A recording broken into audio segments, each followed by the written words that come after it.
My name is Tayani Tellis. I'm the founder of Intentionally Posh, marketing agency based here in Atlanta, Georgia. We service mostly service-based entrepreneurs who are looking to scale and grow their businesses. We do this by implementing services such as market research, marketing analysis. We also provide digital marketing for those who are looking to enhance their presence online. And we also work with corporate professionals. So we help those who are looking to retarget their audience, or for those who are looking to go into a new market or looking to rebrand. I love that question. My family dynamic has contributed to my life tremendously.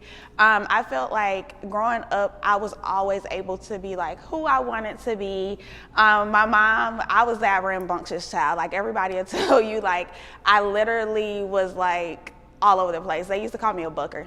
For anybody who's from the South, you know what that means. But it was just like I was always a free spirit. I always wanted to do stuff. I've always wanted to be in, activities. And my mom never limited that for me. So I've always had that eagerness and want to try things. And it kind of led me into who I am today. I'm not a shy person. I don't meet a stranger. So it's kind of one of those things, like I told people, I feel like because I wasn't boxed in and I kind of almost felt like I was limitless to what I could achieve or what I wanted to do, it kind of it definitely pushed me to pursue like entrepreneurship early on at a young age. So what I wish that I would have known now was to just really be narrowly niched in what I wanted to offer.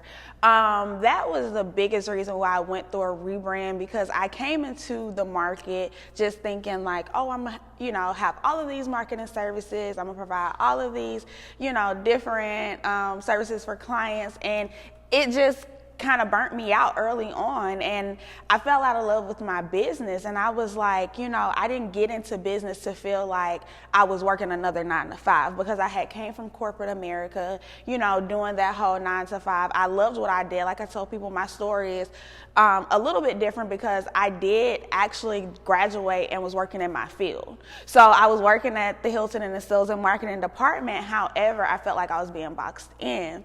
So it was kind of like, I wish I would have known, like, you can't service everybody. You cannot offer all the services. Like, find what you're good at and stick to that, and then maximize off of that.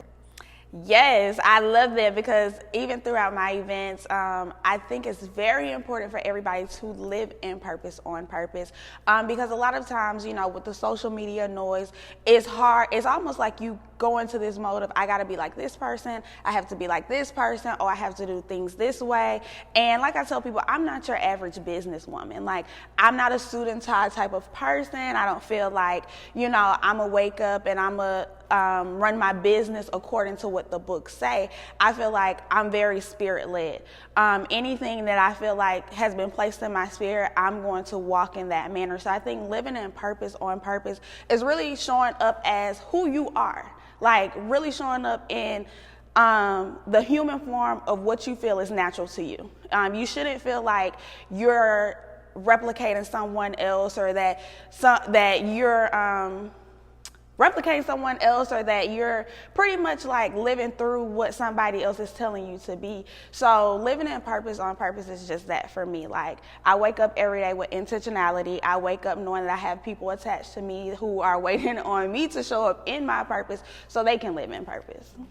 So for that quote in itself, I love it because I got it from Sarah Jakes Roberts. It's time to give fear its eviction notice, because a lot of times we really are fear-based. It's not that we cannot do it. It's, like I said, it's mindset.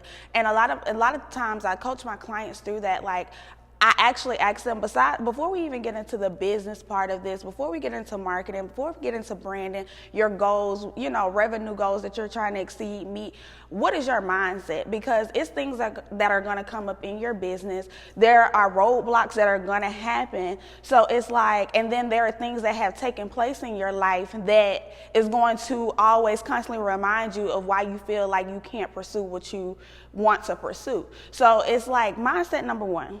Understanding that your mindset is going to lead you through everything that you do. And it's like, if you are allowing your traumas from your past to kind of filter up and come up, because they will, when you're doing great things and you're pursuing new things that are outside of your norm, those traumas are going to come up, and it's like, okay, can I really do this? Or, my mama said I couldn't do this, or I've been told, a lot of stories, especially from athletes and entrepreneurs. Oh, my teacher told me, I wasn't going to be anything. You hear these things, and it's like, those are things that constantly, if it's coming out of your mouth, it's constantly subconsciously processing in the back of your mind. So it's like, when you hit a roadblock and that comes up, are you going to push forward, or are you going to accept that as your reality? So I feel like if you at that point can't say, okay, I'm going to push forward, then it's time to give fear's eviction notice, because that's all it is. It's fear-based. You're pretty much acting off of, because it's stretching you. Like I tell people, a lot of times what's outside your comfort zone will eventually be in your comfort zone if you allow things to stretch you. Right now it's going to feel uncomfortable. Right now, you may not want to do it, but the more that you practice at it and work at it, it stretches you, and eventually everything outside of your comfort zone enters your comfort zone. So that's why I said, like, everything that's holding you back, you have to give fear's eviction notice. Like, you have to, because when you hit those roadblocks, everything negative that has happened to you or occurred, since up to this point is going to try to hinder you from living your intentional life. Like, it is important for you to feel how you're going to feel, because later it's going to come up, and it's going to come up in a different form of what the original pain, came in, if that makes sense. I feel like it's important for people to really be vulnerable, because you're going to have those moments where you don't know everything, where things, like I said, things are not necessarily going to go right, or, you hit those moments in life where you're like, damn, like, how did I get here? But it's like, in that moment, cry. Like I tell people, I probably cry one time a week, and it's not about anything, but it's just either I'm frustrated, something has happened, but once I get it out, I feel better, and I'm able to operate in a different manner. I'm able to show up in a different manner, and we don't understand how much emotion holds us back and how we filter and carry it out throughout our day. So it's like, if you're angry about something, for an example, if you're angry about something, you wake up and you have not talked to this person about it, and you're like, well, I'm gonna just deal with it later. Something else is gonna piss you off throughout the day, and it's going to come out. It's not going to come out like, oh, well, I'm mad at, whatever happened or whatever dispute you had between a person, but you're going to be frustrated. You're going to have like a short fuse. You're not going to be able to, really deal with certain situations that are not even that big, and a neutral headspace. So that's why I said it's important for you to feel how you feel. If you're frustrated, be frustrated. If you want to cry, just cry. There are times and places you don't want to look like an emotional wreck. However, just be who you are, and don't suppress your feelings. Like, I'm not one of those people, like, if something bothers me, I remember, like, literally I was at a photo shoot and my friend pissed me off before, and like, before we did the photo shoot, I just had to talk to her. I was like, I didn't like this. This is why. I would appreciate if you did X, Y, and Z.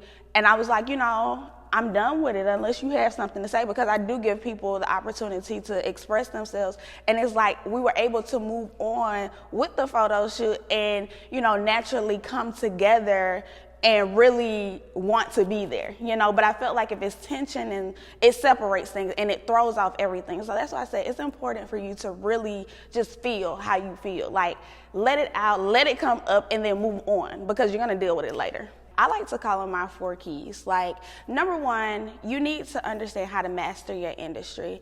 People don't understand that marketing is the beginning and the end of your business. It's 90% of your company. A lot of times people do not master their industry. So from a marketing standpoint, you want to build credibility. That's very important when you're trying to enter a new market. And this is more so for my startup business owners who are looking to enter new markets, who are looking to gain new clientele, or for those who are in business and looking to expand their clientele. It's important for you to master your industry. You need to know who you're targeting, what they're wanting from you, and how are you going to be the solution or provide the solution for them. So a lot of times what I see a lot of business owners do is they do not really listen to their audience. A lot of times they come out with services and products, and it's like, okay, That's dope. I'm glad that you have a hair care line. I'm glad that, this helps with dry and damaged hair. However, a lot of people are looking for something that helps with split ends and to give them more body and shine. So it's like, yes, your product is good, but it's not what the market wants to receive at that moment. So the first thing I tell people is to master your industry. And then the second one, of course, like I just previously stated, know what your audience want from you. You need to know how to market to them. If you're not listening to them, how will you know how to market to them? And you also need to know your target audience. You cannot market to a 17-year-old the same way you would a 40-year-old. It's two different, they receive and they consume content two different ways. So for a 17-year-old, they are on social media most likely. You can find them socially. You can find them Instagram, Twitter, not Facebook, Instagram, all of those social sites. However, for a 40-year-old, it's mostly going to be somebody who's probably more so, they may be on Facebook, but they're still reading. Those people are still more into the editorial things. They're watching TV, maybe listening to blogs and podcasts, and that thing is becoming a norm for the younger generation. But you need to know how to market to those people. Then thirdly, you need to know how to provide them services and offerings. So once you have figured out what they need from you, now how are you going to provide the solution? Like I said, what products and services are you going to implement, and how are you going to streamline them through your business, which is number 4, streamlining them to a point where they never leave as a customer. A lot of times with marketing, people don't understand you're not in business to get one sale.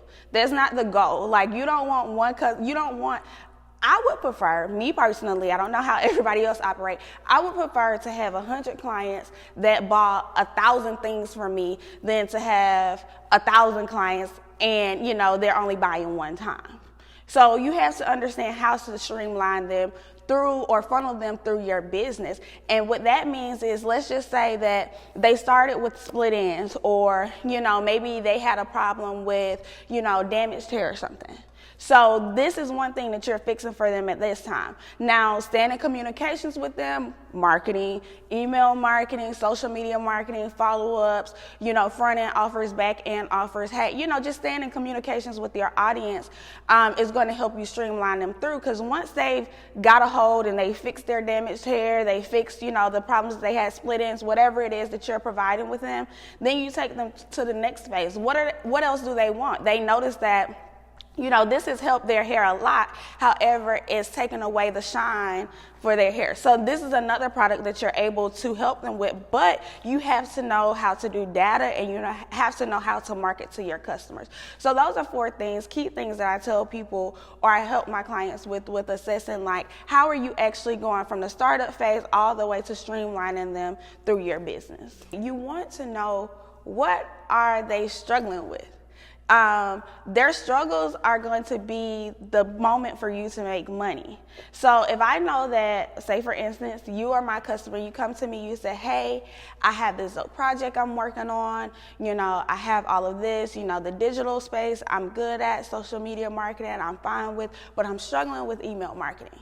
There should be a light bulb moment to say, okay, this is something either that I know someone who can fix this, or I'm gonna learn it and I'm gonna try to fix this for you, because you're my client already. However, if I notice in conversation that you mentioned you're struggling with something, this is the opportunity to say, okay, let me take advantage of this to monetize more. Not to make more money just because you want to make more money, but you're providing them with valuable solutions. So it's like, that's what I say. That's what I mean when I say profiting off your clients' pain points. What are they struggling with that they're obviously looking for a solution for? My name is Tayani Tellis. I am young and great.